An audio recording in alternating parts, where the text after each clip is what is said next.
Hello friends, आज मैं लेके आया हूँ आप लोगों के लिए क्लास 10 बायोलॉजी का एक और इंटरेस्टिंग टॉपिक जिसका नाम है रेस्पायरेशन इन ह्यूमन बींग्स। ठीक है friends respiration in human beings पढ़ने से पहले हम पढ़ेंगे रेस्पायरेटरी सिस्टम। ठीक है फ्रेंड्स, हमारा रेस्पायरेटरी सिस्टम स्टार्ट होता है कहाँ से? नॉस्ट्रल से। जो हमारे नाक के छेद हैं जिनसे हम लोग सांस लेते हैं, इन्हीं को हम लोग नॉस्ट्रल्स बोलते हैं। ठीक है, नॉस्ट्रल्स के पीछे एक पैसेज होता है, एक रास्ता होता है जिसको हम लोग नेजल पैसेज बोलते हैं। नेजल पैसेज जाके खुलता है किसमें? फेरिंग्स में। फ्रेंड्स देखिए, फेरिंग्स में नेजल पैसेज भी और जो बक्कल कैविटी है उस वो भी आके यहीं पे खुलती है। तो हम बोल सकते हैं जो फेरिंग्स है क्या है? फेरिंग्स एक कॉमन पैसेज है जो हम लोग सांस लेते हैं उस हवा के लिए और खाने के लिए। ठीक है, फिर फेरिंग्स के बाद फ्रेंड्स हम लोग यहाँ पे उसकी इसोफेगस की बात नहीं करेंगे क्योंकि हम अभी पढ़ रहे हैं क्या? रेस्पिरेटरी सिस्टम के बारे में। तो फेरिंग्स के बाद फ्रेंड्स एक स्ट्रक्चर आता है जिसको हम लोग बोलते हैं लैरिंक्स। फ्रेंड्स लैरिंक्स एक इंपॉर्टेंट स्ट्रक्चर है। क्यों? क्योंकि जो अभी जैसे हम जो बोल पा रहे हैं, जैसे मैं बोल रहा हूँ, जो साउंड प्रोड्यूस हो रही है वो किसकी वजह से? सिर्फ और सिर्फ किसकी? लैरिंक्स की वजह से। इसलिए हम लैरिंक्स को क्या बोलते हैं? Sound box. ठीक है, अब फ्रेंड्स देखिए, लेंस के बाद एक ट्यूब आती है जिसको हम लोग बोलते हैं ट्रैकिया। ठीक है, ट्रैकिया ट्रैकिया जो है फ्रेंड्स, ट्रैकिया में और ट्रैकिया के बाद जितनी भी ट्यूब्स हैं वो सारी ट्यूब्स पे ये कार्टिलेज के रिंग्स होते हैं, रिंग्स ऑफ कार्टिलेज होते हैं। ये क्यों होते हैं फ्रेंड्स? देखिए, ट्रैकिया में क्या है? ट्रैकिया में एयर आती है, ट्रैकिया से एयर पास होती है, फिर वो हमारे लंग्स को जाती है। अब क्या होता है फ्रेंड्स, कभी कभी हो सकता है जो ट्रैकिया है, ट्रैकिया की जो वॉल्स हैं, जो पाइप है वो कोलैप्स कर जाए, कोलैप्स कर जाए, आपस में चिपक जाए। अब इसको हम ऐसे समझते हैं, जैसे जैसे हम लोगों ने घरों में देखा होगा, मोटर से हमने सप्लाई दी, मोटर से पाइप जुड़ा हुआ है बड़ा सा, उससे हम लोग पानी की सप्लाई दे रहे हैं अपने खेतों में।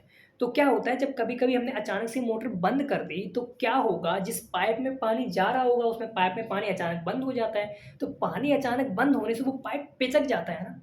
तो ठीक फ्रेंड्स, कुछ ऐसा ही फिनोमेना यहाँ हो सकता है इस पाइप में। क्यों? इस पाइप में भी तो एयर जा रही है। ठीक है, एयर जा रही है। अगर इसे मान लो बाई चांस कभी एयर ना पास हो रही हो तो क्या होगा, ये जो पाइप है, ये एयर का पाइप, ये भी तो पिचक सकता है ना, ऐसी कोलैप्स हो सकता है। तो इसी कोलैप्स को होने के लिए ना, इस पाइप पे पूरे पे ऐसे रिंग्स बने होते हैं किसके? कार्टिलेज के। तो इसको ये पकड़े रखते हैं, ऐसे पकड़े रखते हैं, इसको पिचकने नहीं देंगे।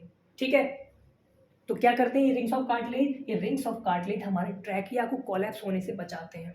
ठीक है फ्रेंड्स, अब देखिए, फिर ट्रैकिया फ्रेंड्स का ऐसे डिवाइड हो जाता है किसने? ब्रोंकाई में। फिर ब्रोंकाई ये फर्दर डिवाइड हो जाते हैं किसने? ब्रोंक्यूल्स में। और ब्रोंक्यूल्स फाइनली, ब्रोंक्यूल्स जो है टर्मिनली जाके इन पे क्या होता है? Alveolar sac.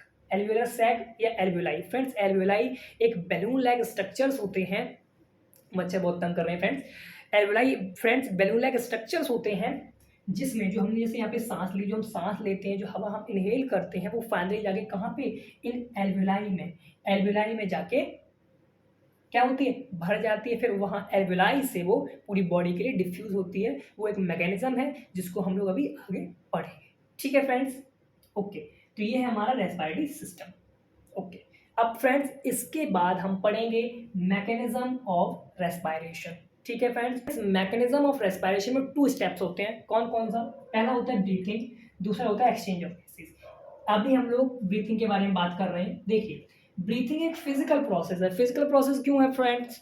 जो एयर है वो हम लोग इनहेल करते हैं, अंदर आती है तो इनहेलेशन, बाहर जाती है तो एक्सहेलेशन। ये फिजिकल प्रोसेस है। ठीक है, अब देखिए फ्रेंड, ब्रीथिंग में क्या है? इनहेलेशन है और एक्सहेलेशन है। इसको हम एक डेमोन्स्ट्रेशन के थ्रू समझते हैं। देखिए, इनहेलेशन, तो फ्रेंड जब मैंने सांस ली तो आप मेरे चेस्ट में हाथ रखिए, तो क्या महसूस करते हैं? आपकी चेस्ट थोड़ी ऊपर उठ जाती है, रेज हो जाती है, उठ जाती है ना चेस्ट।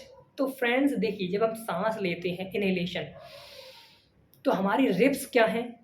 ऊपर उठ जाती हैं। और जो डायाफ्राम है, डायाफ्राम खिंचता है, कॉन्ट्रैक्ट करता है, और डायाफ्राम हमारा नीचे चला जाता है। डायाफ्राम नीचे चला गया और रिब्स हमारे, देखो डायाफ्राम नीचे चला गया, रिब्स हमारी ऊपर उठ गई। तो हमारे लंग्स में क्या है?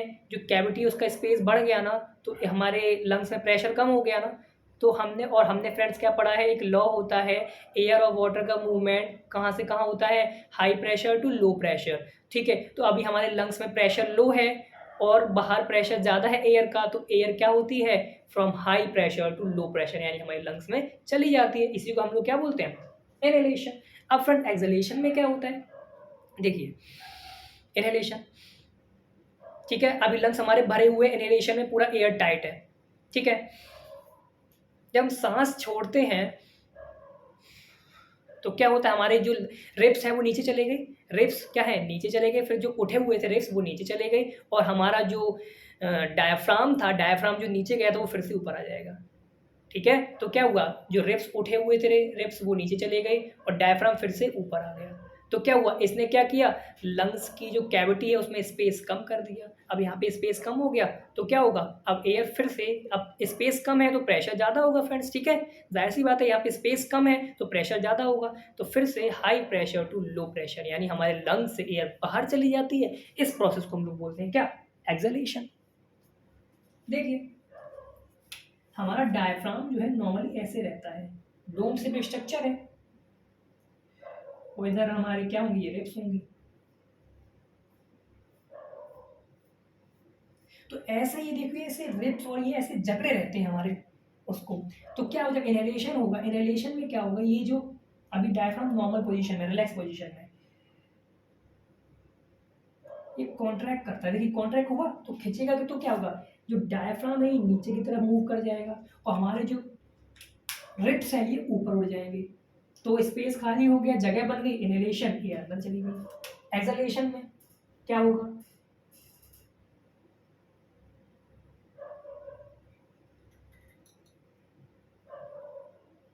एक्सहेलेशन में जो डायफ्राम है वो वापस से क्या हो जाएगा, रिलैक्स पोजीशन में आ जाएगा। देखो रिलैक्स पोजीशन ये थी इसकी, वापस से अपने रिलैक्स पोजीशन में आ जाएगा, हमारे जो रिब्स हैं वो ऊपर गए हुए थे रिब्स,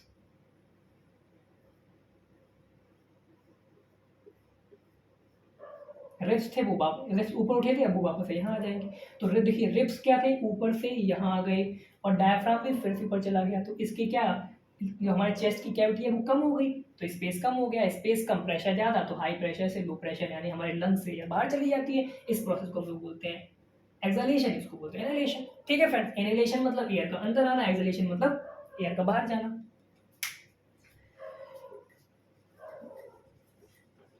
अब फ्रेंड इसको हम देख लेते हैं कि क्या होता है। देखो यहाँ पे इनहेलेशन में क्या होगा, सबसे पहले कॉन्ट्रैक्शन ऑफ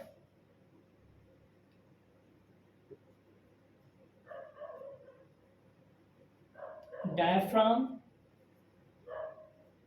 एंड रिब्स, इससे होगा क्या, चेस्ट की कैविटी इंक्रीज हो जाएगी। अब चेस्ट की कैविटी इंक्रीज हो जाएगी तो क्या होगा, intake of oxygen rich air. अब यहाँ पे क्या है, रिलैक्सेशन, यहाँ पे कॉन्ट्रैक्शन है तो यहाँ पे रिलैक्सेशन,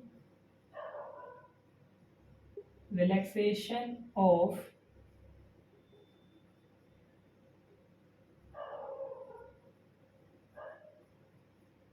डायफ्राम।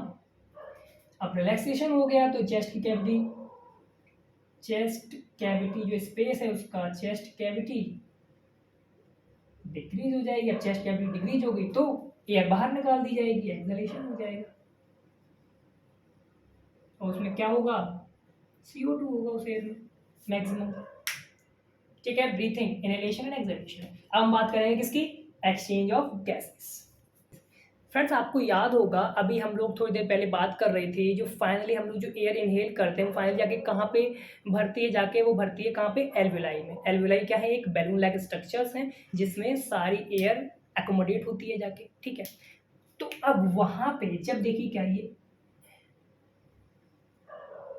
ये एल्विलाई है एक,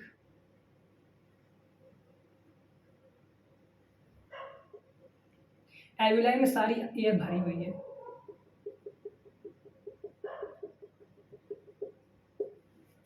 हम एक एल्विलाई की बात करें, वैसे फ्रेंड मिलियंस ऑफ एल्विलाई होते हैं हमारे लंग्स में। तो ये जो एल्विलाई है ना, ये इस एल्विलाई एल्विलाई के चारों तरफ, एल्वियोलाई के चारों तरफ क्या होती है, ब्लड सप्लाई होती है, इनकी चारों तरफ क्या होती है, ब्लड कैपिलरीज होती है, ठीक।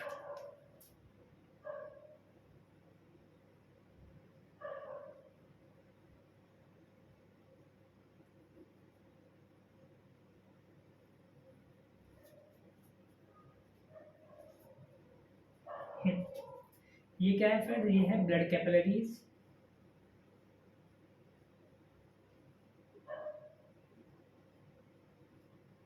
ठीक, अब देखिए ब्लड कैपिलरीज, ब्लड कैपिलरीज में क्या होगा ज़्यादा, कौन सी वाली गैस ज़्यादा होगी, CO2 गैस ज़्यादा होगी।